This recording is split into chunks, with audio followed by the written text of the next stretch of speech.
everyone, so today I just want to do a quick video on kind of a follow-up to my how to lube your Razer switches video. There was a concern about messing up the optical switches when you lube them. So I bought a couple of these off of eBay.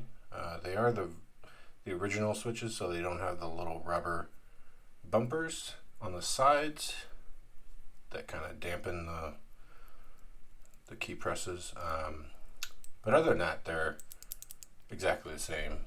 So what I wanted to show you guys is basically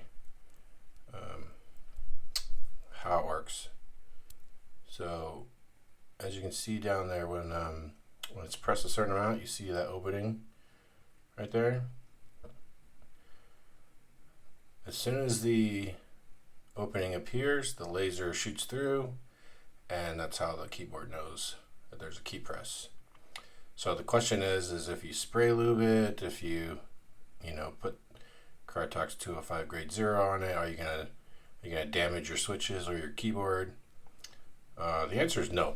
So literally I took this little clasp off, and I had to cut it open to get to the actual stem part.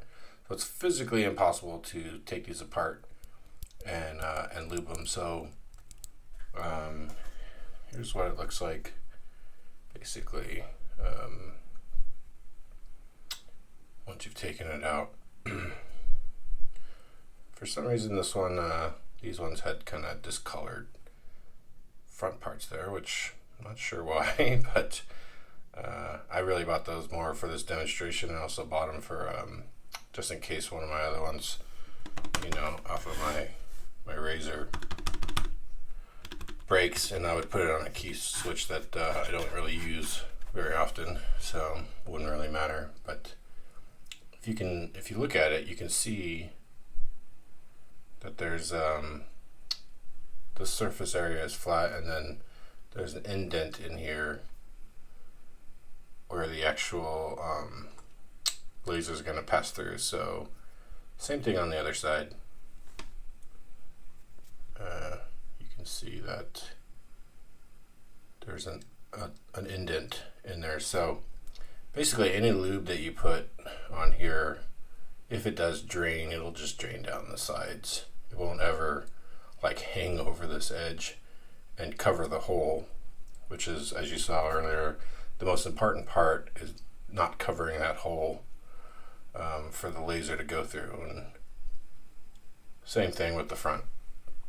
You can lube that front part. You can actually lube the sides, no issues either, if you can get to them. They're a little bit harder to get to. So again, when I lube these, I basically just I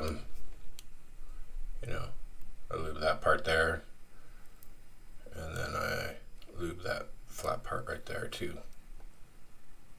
And then theoretically you can push these down and lube that part there, but it's kind of hard to do, and you'd have to take your keyboard completely apart, versus the other way. You can just take your caps off, lube that,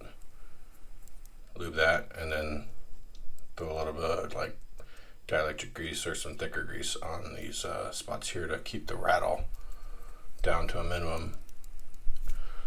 So that's pretty much it, guys. Hope you found that useful. Leave a like if you did, and we'll see you next time.